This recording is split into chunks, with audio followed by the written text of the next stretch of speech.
I thought I was living the American dream, until I found out how the person I trusted most stabbed me in the back. Have you ever been betrayed by someone close to you? Someone you considered family? Someone who sat at your dinner table, played with your kids, and knew all your hopes and dreams? That day, I learned that revenge isn't served cold, but sweet, when you plan it right. Everything I built over 25 years in Brooklyn was suddenly taken from me. My construction company, my reputation, my financial security, gone because I trusted the wrong person. It wasn't just business. It was personal.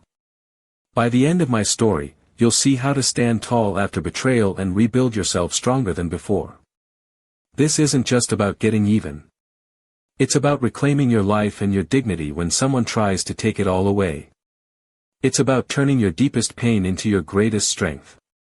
And let me tell you something, when a man loses everything he's worked for, when his identity is stripped away, he finds out who he really is. I'm about to tell you how I discovered the man behind the business card. I started Mitchell Construction right after college. Just me, a pickup truck, and whatever tools I could afford. My old man was a union carpenter who broke his back for 40 years building this city. He taught me the value of honest work and a firm handshake. Those early years were brutal, working 16-hour days, sleeping on my parents' couch, taking any job that would pay the bills. I remember my first big break, renovating Mrs. Goldstein's brownstone in Park Slope.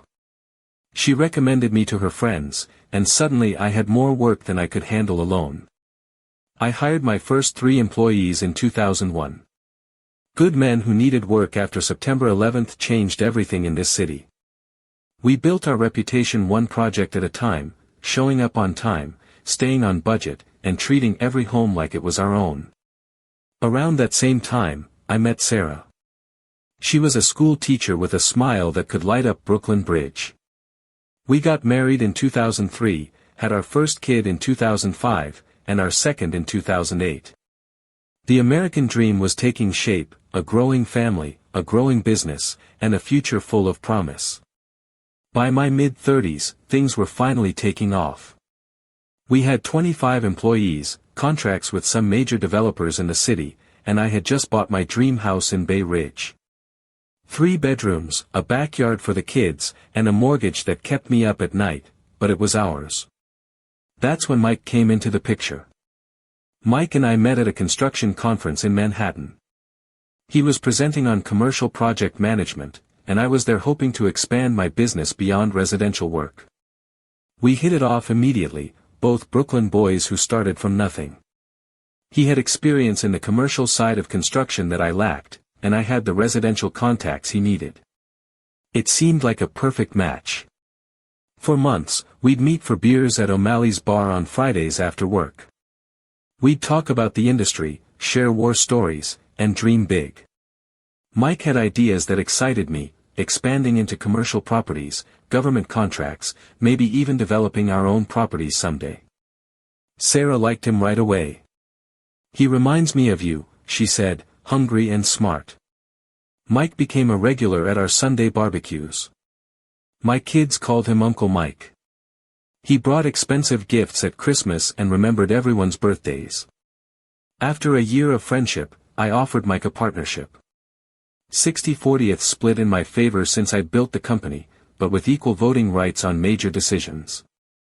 My accountant, Jerry, warned me about giving equal voting rights. "Keep 51% of the vote," he insisted, "or you're asking for trouble." But Mike was like a brother to me. "Brothers look out for each other," he said as we signed the papers.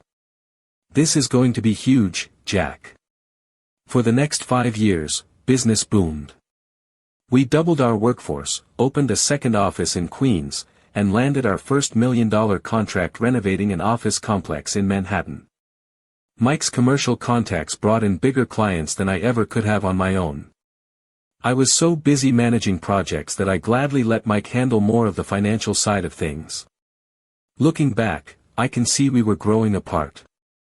Mike started wearing expensive suits, joined a country club in Long Island, leased a Mercedes. I was still the guy in work boots who visited every job site daily. But I didn't think much of it then. We were successful, and success changes people, right? The first red flag came when Dave from Brooklyn Steel Supply called asking about an overdue payment of $22,000. According to our books, we'd paid them months ago. Mike explained it away as a clerical error. New bookkeeper messed up, he said. I'll handle it. I trusted him. Then a client, the Jacobsons, mentioned they had sent the final payment of $45,000 for their kitchen renovation, but our accounts showed it as outstanding. Again, Mike had a reasonable explanation. Bank hold up, he claimed. These things happen when you deal with larger sums. Small things started piling up. Invoices misplaced. Payments delayed. Suppliers getting frustrated. But we were bigger now, handling millions in business, so some growing pains were expected. At least that's what I told myself. My gut was trying to tell me something was wrong. Literally. I developed acid reflux, started having trouble sleeping. Sarah noticed. You're grinding your teeth at night, she told me one morning. What's going on at work? It wasn't until I was preparing for a meeting with our bank for a loan to expand further that I discovered the truth. Looking through our financial records, I found discrepancies. Small at first, a few thousand here and there, but they added up. Then I discovered a company I'd never heard of, Horizon Development LLC, that was receiving regular payments from our business account. $5,000 here. $10,000 there. Over time, increasing to $25,000 monthly. My stomach tightened into a knot as I dug deeper. My hands went ice cold on the keyboard. Horizon Development was registered to Mike's brother-in-law, Tony Vasquez. Over 3 years, he had siphoned off nearly $800,000 from our company. But that wasn't even the worst part. As I investigated further, I discovered Mike had been setting me up. He had created a paper trail that made it look like I was the one embezzling funds. He had forged my signature on dozens of documents. And he had been systematically turning our major clients against me, telling them I was difficult to work with and financially irresponsible. I found emails where he told clients I was dealing with personal problems, and that they should contact him directly about financial matters. He told our suppliers that I was planning to sell the business. He even approached our bank about buying out my share of the company, claiming I was ready to retire. When I confronted him in our office after everyone had gone home, his face changed in a way I'll never forget. The mask dropped. There was no shock, no denial, just cold calculation in his eyes. You're too trusting, Jack, he said, leaning back in his chair. Always have been. This company outgrew you 3 years ago. You're still the guy with dirt under his fingernails while I'm bringing in the real money. You stole from me, I said, my voice shaking. I treated you like family. He laughed. That's your problem. Business isn't family. It's a game, and you've been losing for years without even knowing it. I've got the clients, I've got the documentation, and I've got enough to ruin you if you try to fight this, he said, sliding a folder across the desk.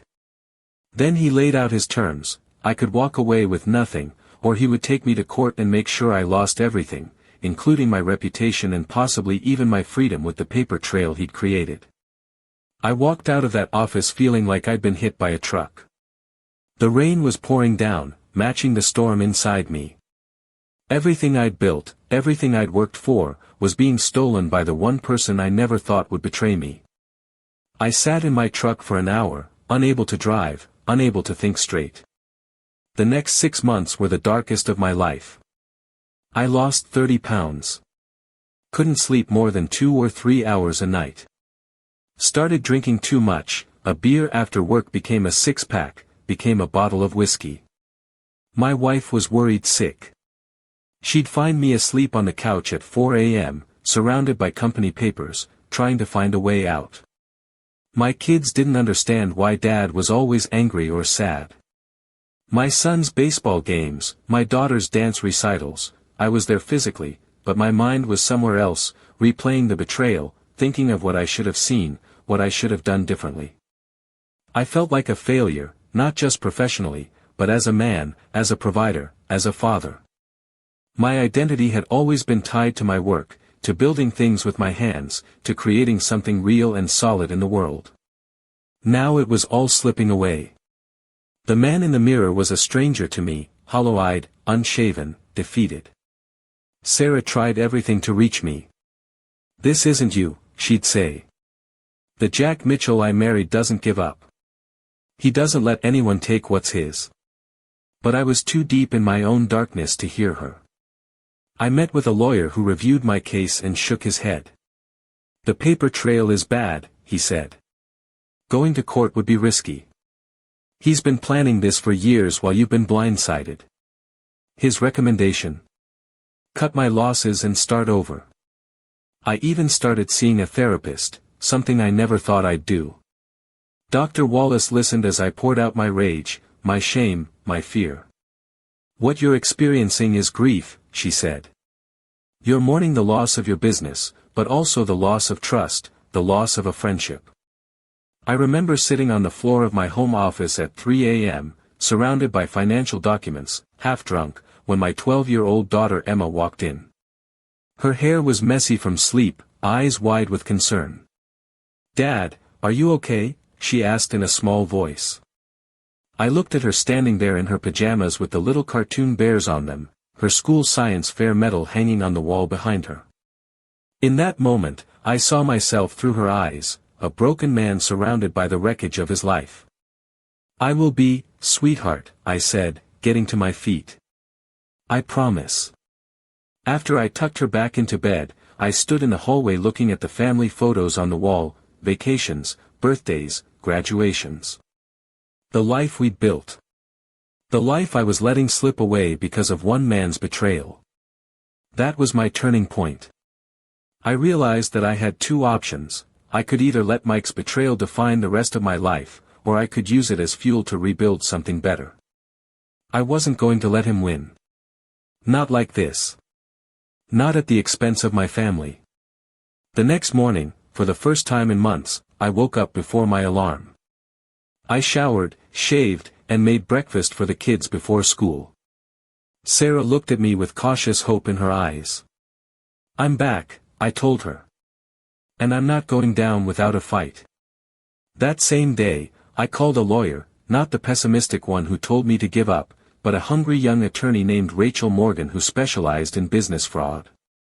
Her office was small, but her reputation was fierce. "I don't have much money for legal fees," I told her honestly. "Then we'll make sure we win," she replied. "I work on contingency for cases I believe in. And I believe in yours, Mr. Mitchell." Then I called Pete Giannopoulos, an accountant friend from college who'd gone into forensic accounting. "I need someone who can follow Mike's money trail and document every cent he stole," I explained. Pete agreed to help at a reduced rate. "Guys like Mike give honest businessmen a bad name," he said. "Let's nail him." Finally, I reached out to Tom Bennett, my first ever client and someone who had become a mentor over the years. Tom was semi-retired now, but his name still carried weight in Brooklyn construction circles. We met at his favorite diner in Park Slope. "Jack, my boy," he said, gripping my shoulder. "I heard rumors. Bad ones. Tell me what's really going on." I laid it all out for him, the partnership, the betrayal, the theft, the threats. Tom listened without interrupting, his weathered face growing stormier by the minute. "This son of a bitch picked the wrong guy to mess with," he said finally. "You built your business with these two hands. No fancy suit wearing con man gets to take that from you. The plan we developed wasn't about destroying Mike. It was about exposing the truth and reclaiming what was rightfully mine. We mapped out a three-phase approach. Documentation, gather every piece of evidence of Mike's fraud. Reconnection, rebuild relationships with clients and suppliers. Resurrection, create something new while fighting for what was stolen. First, we gathered evidence. Pete went through 5 years of financial records with a fine-tooth comb. He found even more discrepancies than I had initially discovered. Mike hadn't just been paying his brother-in-law's fake company, he'd been inflating costs on projects and pocketing the difference, charging personal expenses to the business, and hiding profits to reduce my dividend payments. We documented everything meticulously. Every forged signature. Every fraudulent transaction. Every communication where he disparaged me to clients. Rachel built a case that was airtight. Next, I reached out to trusted employees. Starting with Luis, my first hire, who was still my site foreman. Many of them had sensed something was wrong and were relieved when I approached them. The company changed after Mike came in, Luis told me. Less family, more corporate. We didn't like it, but we thought that's what you wanted. They provided statements about Mike's behavior and decisions that had seemed odd to them, directing them not to discuss finances with me, making changes to projects without proper authorization, bad-mouthing me to clients when I wasn't around. The hardest part was approaching our clients. I had to swallow my pride and admit that I had been deceived. I visited each major client personally, sitting in their living rooms or offices, looking them in the eye as I explained what had happened. But I was surprised by their responses. Many of them had their own concerns about Mike's behavior and were grateful for my honesty. "We hired you because we trusted you, Jack," Mrs. Abramovitz told me. She'd been a client for 15 years. That trust doesn't just disappear because some smooth talker says it should. With our evidence in hand, we filed a civil lawsuit against Mike for fraud, embezzlement, and breach of fiduciary duty. Rachel also suggested we file a criminal complaint with the district attorney's office. What he did wasn't just unethical, she explained. It was criminal. The DA might be interested, especially with the evidence we've compiled. But I knew a lawsuit alone wouldn't be enough. Mike had prepared too well, creating a narrative where he was the responsible one and I was the problem. He had cash reserves from what he'd stolen, and he'd already hired one of the biggest law firms in the city. "This will be a long fight," Rachel warned me. "And he'll play dirty." "So will we," I replied. "But we'll play fair." We developed a two-pronged approach. While the legal battle moved forward, I would start a new company, Mitchell Restoration. Instead of competing directly with my old company, I focused on a niche Mike had always dismissed as unprofitable: historic building restoration. Brooklyn has some of the most beautiful historical buildings in America. Brownstones from the 1800s, ornate theaters from the 1920s, churches with craftsmanship you don't see anymore. Mike had always chased the big commercial contracts, the new developments. "The margins are too thin on restoration," he'd say. "Too much specialized work." But I knew something he didn't. I loved that specialized work. And I had connections with the artisans who could do it right, the old-school carpenters, stonemasons, and plasterers whose skills were becoming rare in our throwaway culture. I reached out to contacts in the historic Brooklyn Neighborhood Association, offering discounted services to establish our reputation. My pitch was simple: preservation isn't just about saving buildings. It's about honoring the craftsmen who built them. I recruited master craftsmen who were nearing retirement but had no one to pass their skills to. Tony DeLuca, a 70-year-old woodworker who could recreate any Victorian molding by hand. Sal Vittorio, whose plasterwork could make a ceiling look like it was from the Sistine Chapel. I paired them with young apprentices hungry to learn. Within months, word spread about our craftsmanship and attention to detail. We weren't just restoring buildings, we were preserving Brooklyn's history. Local newspapers did features on our work. The Brooklyn Historical Society gave us an award for our restoration of an 1870s fire station. Our clients became our evangelists. They'd host dinner parties in their restored dining rooms, showing off the original woodwork we'd uncovered and restored, the stained glass we'd repaired, the craftsmanship we'd brought back to life. Each job led to 3 more through referrals. Meanwhile, the lawsuit was making waves in the local construction industry. As discovery proceeded, more of Mike's deceptions came to light. The local contractors association, where Mike had been angling for a leadership position, distanced themselves from him.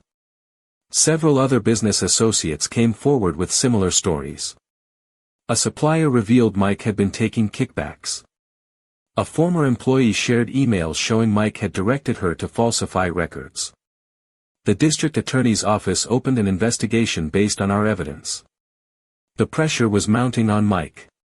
His flashy lifestyle began to show cracks. He had to sell his vacation home in the Hamptons. The Mercedes was replaced with a more modest car. His social media posts about crushing it and boss life disappeared. The most satisfying moment came during Mike's deposition, 7 hours where he had to answer questions under oath. Rachel was masterful, laying traps and letting Mike walk right into them. During his deposition, Mike's carefully constructed facade began to crack. When confronted with the evidence, particularly the forged signatures and the payments to his brother-in-law's company, he became defensive and contradicted himself repeatedly. "I don't recall," became his favorite phrase. But the documents told the story he couldn't remember. The moment I'll never forget was when Rachel presented him with 2 signatures side by side, my real one and his forgery, along with the bank's expert analysis confirming the forgery. "Mr. Daniels, did you forge Jack Mitchell's signature on this document?" Rachel asked. Mike's face went pale. He whispered something to his lawyer, who called for a break. The case never made it to trial. 2 days before our court date, Mike's lawyer reached out with a settlement offer. He would return my 60% ownership stake in the original company, pay restitution for the embezzled funds, and sign a non-compete agreement. My first instinct was to refuse. "I want him to face a jury," I told Rachel. "I want everyone to know what he did." She placed a hand on my arm. "Jack, this is a win. A complete win. He's giving back everything he took, plus damages. A trial would drain more of your time and energy. You've already rebuilt your life. Take the win." After discussing it with Sarah and sleeping on it, I agreed to the settlement. The final terms were even better than the initial offer. Mike would return control of Mitchell Construction to me, pay $1.2 million in restitution, and sign a non-compete that would prevent him from working in construction in New York State for 5 years. Walking out of my lawyer's office after signing that settlement was one of the most powerful moments of my life.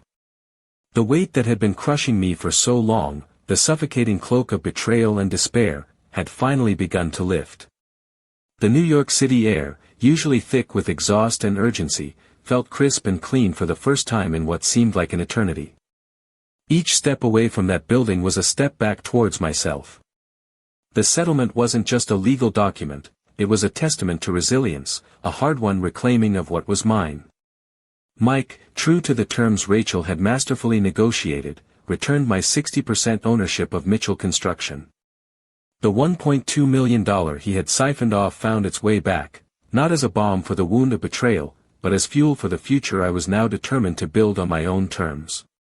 And the non-compete clause, preventing him from operating in New York's construction sector for 5 years, felt less like a punishment for him and more like a clear space for me to breathe and rebuild without his shadow. The old Mitchell Construction, the company I had poured my youth and dreams into, was now back in my hands. But I was a different man. The betrayal had stripped away my naivety, but it had also forged a new clarity. My passion had found a new, more meaningful direction with Mitchell Restoration, the historic building work Mike had dismissed as unprofitable. This was where my heart now lay, in preserving the soul of Brooklyn, in honoring the craftsmanship of generations past. So, I made a decision. Mitchell Construction's name and assets were carefully integrated into Mitchell Restoration, merging the legacy of my early efforts with the integrity and passion of my new venture. The funds from the settlement were channeled directly into training new apprentices, acquiring specialized tools, and taking on more ambitious restoration projects that many deemed too complex. Luis, my first and most loyal foreman, stood by my side, his belief in me unwavering. Together with artisans like Tony DeLuca and Salvatorio, we weren't just a company, we were custodians of history, breathing life back into forgotten architectural marvels. Our reputation grew, not through aggressive bids, but through the quiet excellence of our work and the stories our restored buildings told. The dark period, those agonizing 6 months where I felt like a hollow shell of my former self, began to recede. The anger and shame were replaced by a quiet determination.